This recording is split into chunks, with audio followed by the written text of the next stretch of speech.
കൂട്ടുകാരെ, എല്ലാവർക്കും വായനാ ദിനവുമായി ബന്ധപ്പെട്ട ഈസി ടിപ്സിന്റെ പുതിയൊരു വീഡിയോയിലേക്ക് സ്വാഗതം.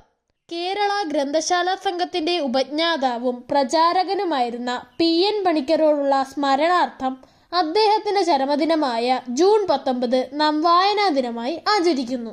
അപ്പോൾ നമുക്ക് ഒട്ടും വൈകിക്കാതെ നേരെ വീഡിയോയിലേക്ക് കടക്കാം. നിങ്ങൾക്കായുള്ള സ്റ്റാർ ക്വസ്റ്റ്യൻ.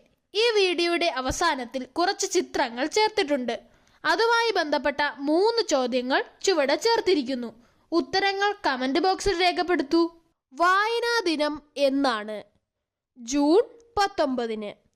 ആരുടെ ചരമദിനമാണ് വായനാ ദിനമായി ആചരിക്കുന്നത്? PN പണിക്കരുടെ. PN പണിക്കരുടെ ജന്മസ്ഥലം എവിടെയാണ്? ആലപ്പുഴയിലെ നീലമ്പേരൂരിൽ. PN പണിക്കർ ജനിച്ച വർഷം ഏതാണ്? 1909.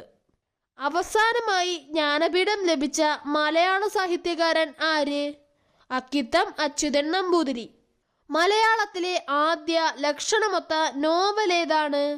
ഇന്ദുലേഖ. ഇന്ദുലേഖ രചിച്ചത് ആരാണ്? O. ചന്തുമേനോൻ. ആരുടെ ജന്മദിനമാണ് ലോക പുസ്തക ദിനമായി ആചരിക്കുന്നത്? വില്യം ഷേക്സ്പിയറിന്റെ. കേരളത്തിലെ ഏറ്റവും വലിയ ലൈബ്രറി ഏതാണ്? കേരള സർവകലാശാല ലൈബ്രറി. കേരള സാഹിത്യ അക്കാദമിയുടെ മുഖപത്രം ഏതാണ്?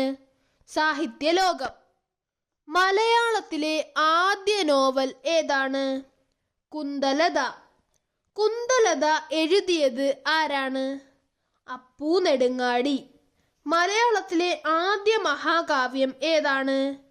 രാമചന്ദ്രവിലാസം. ചെറുകാട് എന്നറിയപ്പെടുന്നത് ആര്? ഗോവിന്ദ പിഷാരടി. ഉറൂബ് എന്നറിയപ്പെടുന്നത് ആര്? PC കുട്ടിക്കൃഷ്ണൻ. കാപ്പിരികളുടെ നാട്ടിൽ എന്ന യാത്രാ വിവരണം രചിച്ചത് ആര്? SK പൊറ്റക്കാട്.